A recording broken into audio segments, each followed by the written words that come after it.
Está começando o meu, o seu, o nosso Ninja dos Games. Vamos estar dando continuidade ao vídeo anterior, gente, que era a questão do Atari.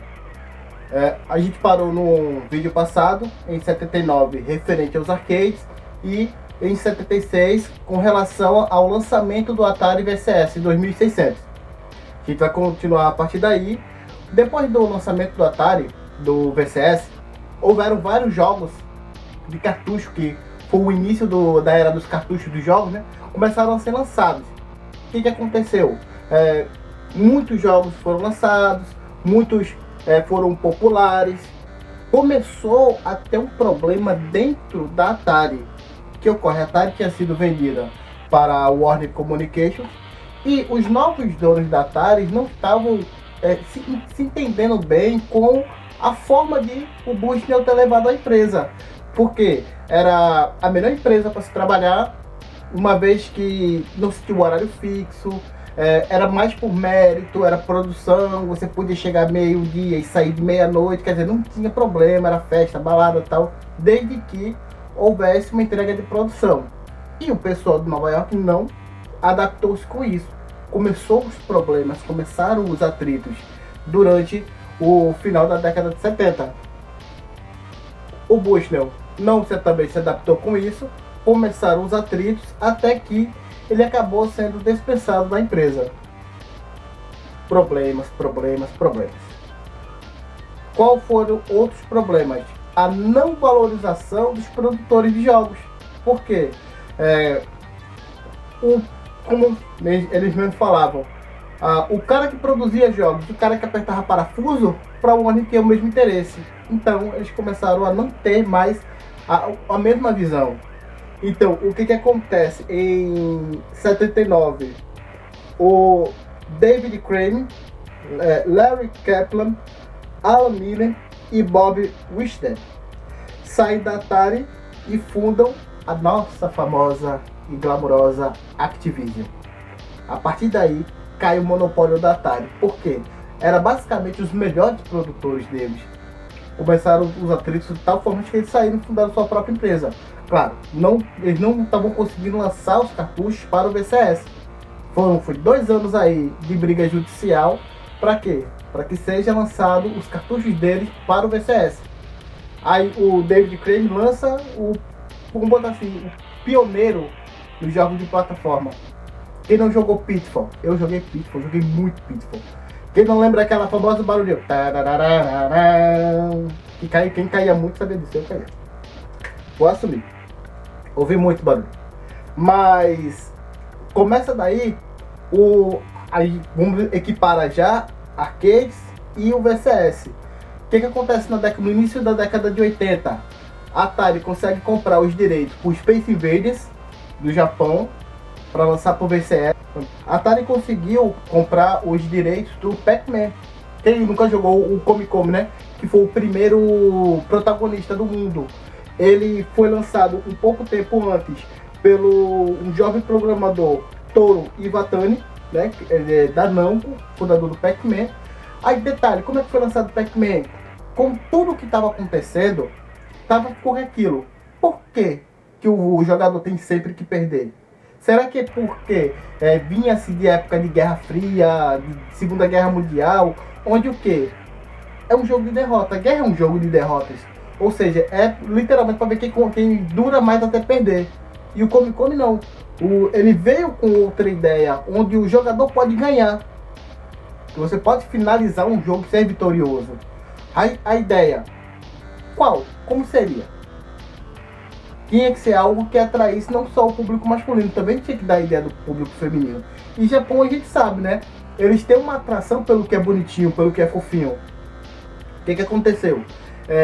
Em uma reunião, para decidir qual seria o mascote, eles não estavam decidindo, até que eles queriam também agradar o público feminino, as meninas, porque as meninas estavam em ascensão na questão dos games, até por causa do Pong.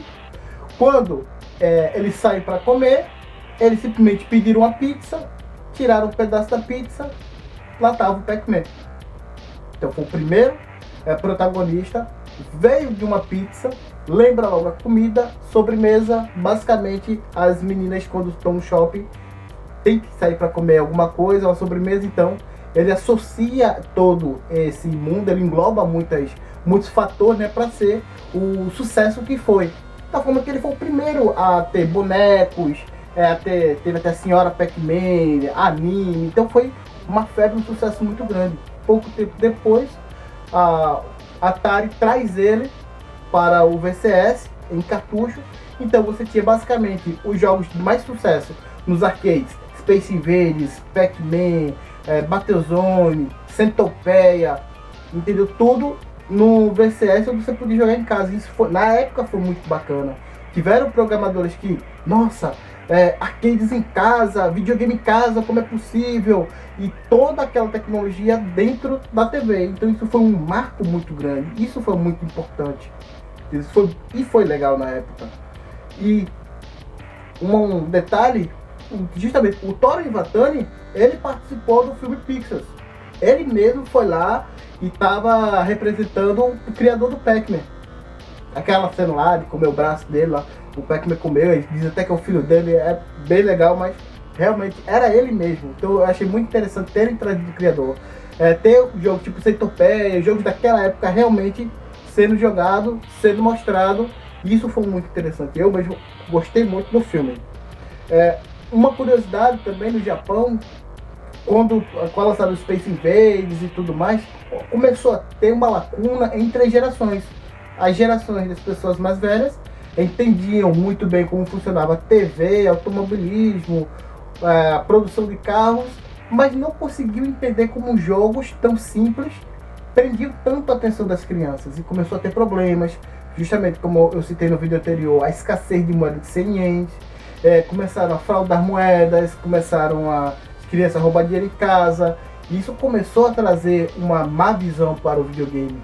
Tiveram mães que proibiram, os Estados Unidos lançou regras referente à aglomeração de jovens nas casas de jogos, então isso foi um período assim, meio conturbado, até de adaptação, né? Tudo que é novo as pessoas estranham, e isso estava começando já de uma forma muito avassaladora, explodindo tudo muito rápido, então isso foi bem interessante na época.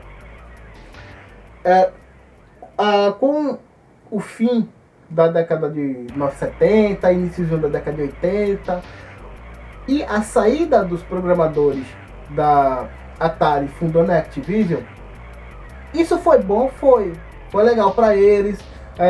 Houve concorrência, que a Atari não tinha uma concorrência, ela tinha um monopólio do mercado, mas ocorreu que muitos outros programadores tiveram a mesma ideia, cada um começou a lançar. Tinha até um ditado que dizia, era lançar um jogo e esperar o dinheiro cair do céu. Só que o que foi que aconteceu? Começaram a ter muitos jogos de má qualidade.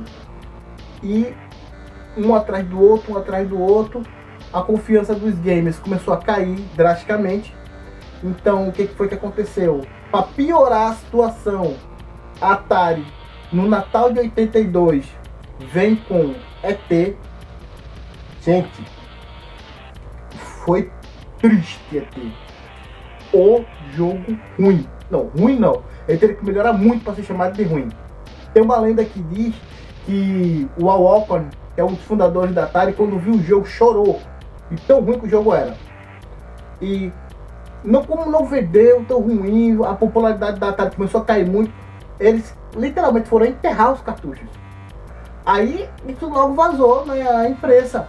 E a Atari soltou uma nota dizendo que era a cartuchos defeituosos. Mas sim, eles só tinham um defeito, não vendiam. Porque o negócio era triste. Até hoje, pra vocês terem ideia, até hoje, o ET é considerado o maior fracasso da história dos videogames. O pior jogo da história.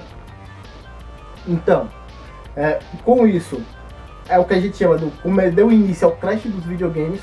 A Atari foi ladeira abaixo. No primeiro trimestre de 83, ela acumulou catástrofes financeiras. A desvalorização foi recorde. Em 84, a Warner vendeu os consoles da Atari para a Trennell Technology e os arcades para a Namco. Com isso, a Atari game over. Programadores foram para outras empresas. Isso em 84.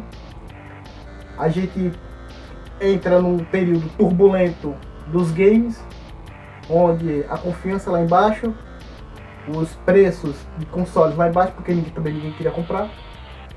Os revendedores, os mercadores, comerciantes, né, estavam se recusando a comprar consoles porque não vendiam.